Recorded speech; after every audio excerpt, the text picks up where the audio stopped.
Traditionally, it was done by either accessing that through a manhole like cover. You go inside and check physically, or you take the wires out and put a transmitter outside on the ground and then check from there. So those were the earlier ways. Now, because of the advantages, you have the option of not requiring any manpower. Direct IoT transmission can happen through the concrete or through the ground for at least short distances. Okay, so that is one very important thing. So 169 megahertz band is very useful in that sense. Why 169? Why not 169.1? Why not 159.9? 158.9? All those things are kind of they will give you broadly the same results, but because they fixed at 169, we are going with 169. There is no particular exact reason why it is precisely 169. Okay, just like saying, why do you have 50 hertz supply at home? Why don't we have it at 49 hertz? Why don't we have it at 51 hertz? You could have, but this kind of, it was a consensus idea that we'll have 50 hertz supply. US has got 60 hertz. So it's kind of a consensus frequency that they have come up with, 169 megahertz. Around 169 megahertz band is what we are looking at. And you can find that some of the most common bands that you will find where the transmission happens is 169, we have already discussed, 433, 868 and 915 megahertz. 433 you may have seen. Did you do any RF communication or RF transmitter receiver interfacing before? If you have done that, most likely you would have used the 433 megahertz. I don't know how many of you have done it. Okay, but 433 is a very common kind of transmitter receiver configuration in India. So you can have this or 868 or 915. So typically these frequency ranges are usually commonly used. The reason is that it helps the manufacturer to make these kind of standard modules also. So once you say I need a 433 megahertz transmitter, you will be able to get it off the shelf. So that is one advantage that usually happens. You can have custom made also, but custom made devices can be more expensive. So that is why you usually pick 3-4 ranges which are very far apart from each other and make transmitters and receivers in bulk. Right. So for example, you have TI transmitter receivers, you may have Seed Studio, which is making transmitters receivers. So they all make kind of its fixed frequency ranges. So that is okay. Okay. And you will find that most of the technologies that are exactly related to IoT typically tend to use 868 and 915 megahertz. Why? Because you get a good compromise between transmission and the data rate at these levels.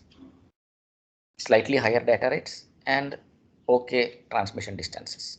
If you need higher transmission distances, you go lower in the frequency range. But again, the problem is that your data rate will also correspondingly go down. If you want more data, you go to higher frequency ranges, but the problem is your range will be lesser. So that is the trade-off that you will get. Okay.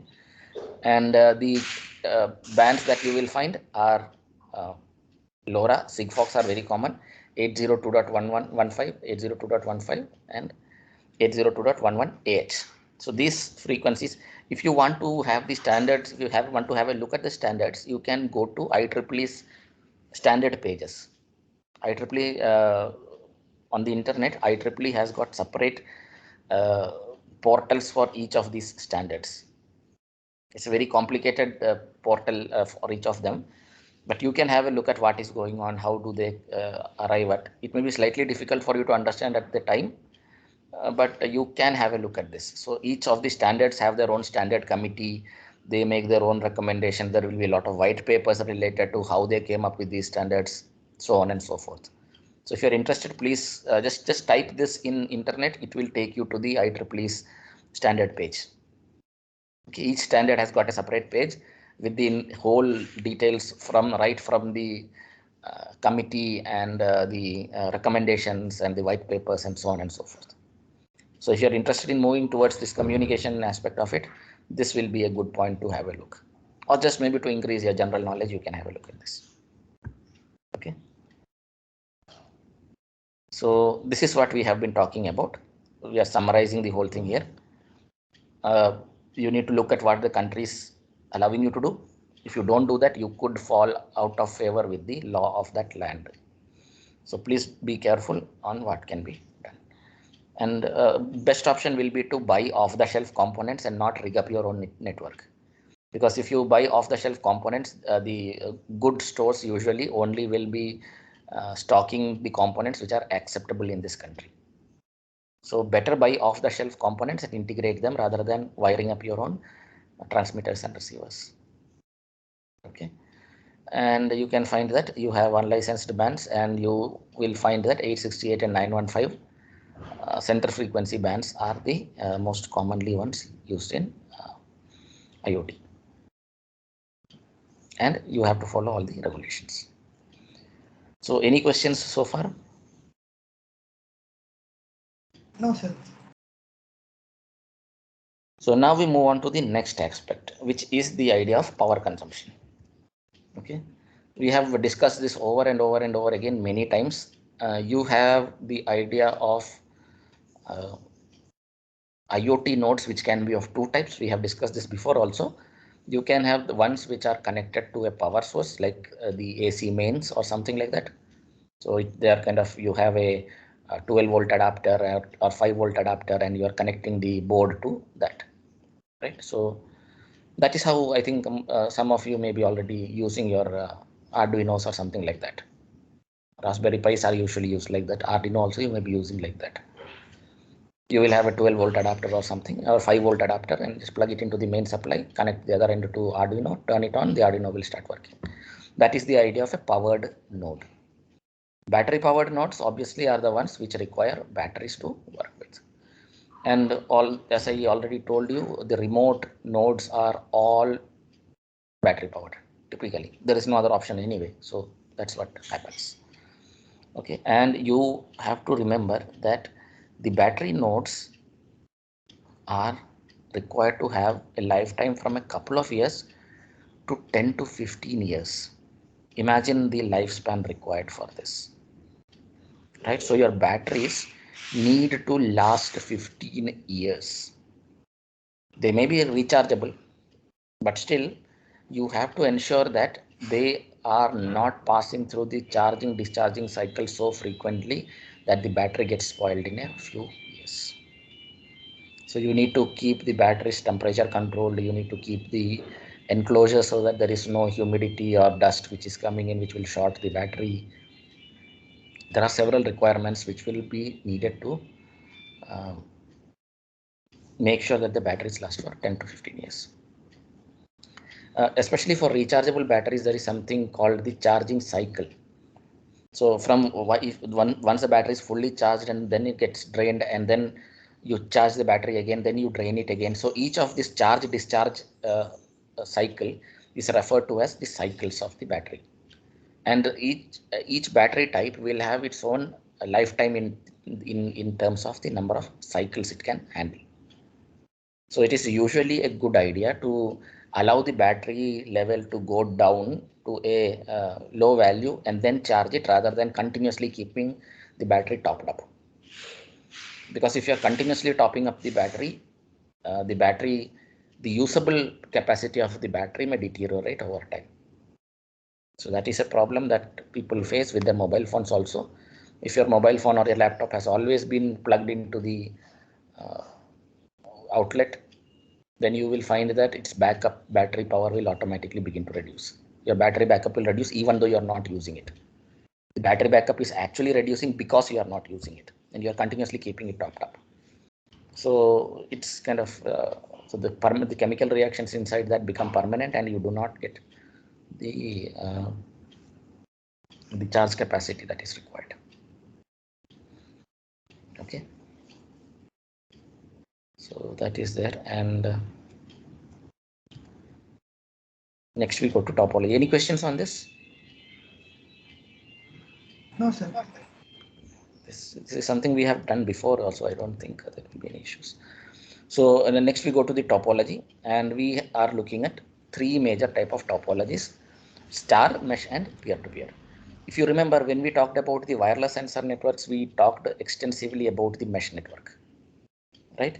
So you have certain variants of that also. So if you look at this, these are the ways in which the connections happen.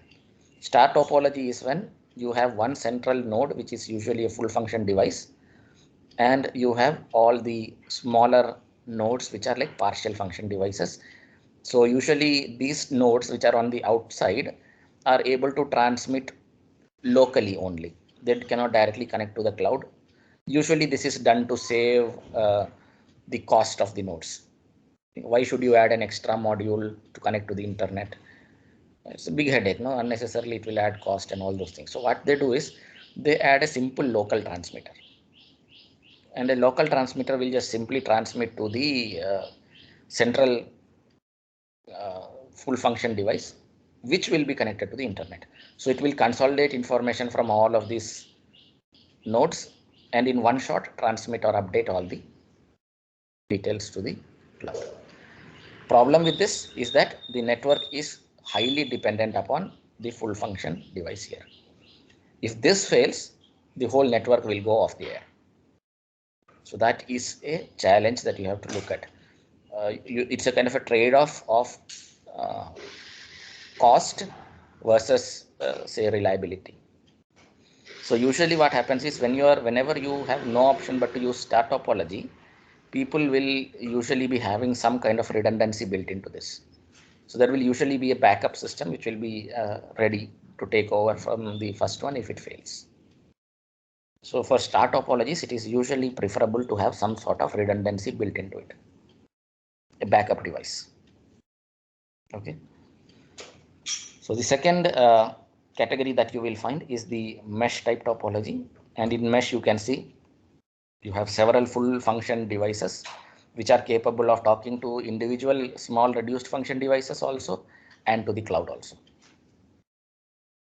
Okay, and they are able to talk to each other. So it's a good thing to have this type of a network, because then if one or two nodes go off the air or they kind of get damaged or something happens to them, others should be able to take their slack and the network will still remain stable. Right. So for example, if you see this node here, if I knock off this node, even then most of the reduced function, almost not most, all of the reduced function nodes will still remain active, because only this node has gone. Others should be able to take care of the communication part of this. So that is the advantage of having a mesh topology. But the problem is that you will need more number of full function devices to deal with such a scenario. But this is a very robust system. Okay. And then you have the idea of a peer-to-peer type topology. So in peer-to-peer topology, what happens is that you it is a kind of you may think of it to be like a mesh network itself, right? So basically what happens is that you have a lot of full function devices which are connected to each other, and each of these full function devices may independently be connected to other devices, right? So peer to peer can be thought of as a version of the mesh topology. Okay, so that is there, and I think that any questions on this topology wise? You must be learning this in your computer networks also. Have you reached that stage? Have you done this topologies? No, sir. Okay, so in computer networks, where are you now right now, as far as syllabus is concerned?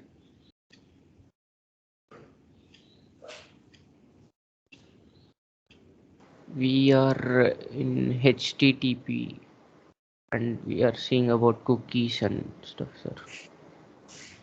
Okay, so communication layers, OSI layers and other things, have you gone through? No. OSI layers was like Only a brief was given, sir. Okay. Not. Okay. So now you are seeing, what did you say? You're seeing HTTP or HTML? HTTP. HTTP. Okay. Okay. Not the HTML thing, na? Okay. Fine. No. Fine. So I think you may come to that soon. I think we are far ahead of what is being taught in computer networks. Anyway, we will see. You will catch up with computer networks also. No issues. Okay, so I think this is all that I had planned for today, and we will continue with this in the next class. And we have an exam today. I hope you remember that I had put a reminder in the group also. If you want to ask me anything, you can ask regarding that exam or regarding the topics now. There will be no coding. There will be only multiple choice. Okay, I'll just give you maybe one statement and say what it does and so on. And something about Raspberry Pi also. So go to raspberrypi.org and learn about Raspberry Pi, how it looks like. Some of you may have worked with it, but others can just have a look at what it is and what are the specifications and so on. I may ask some questions on those.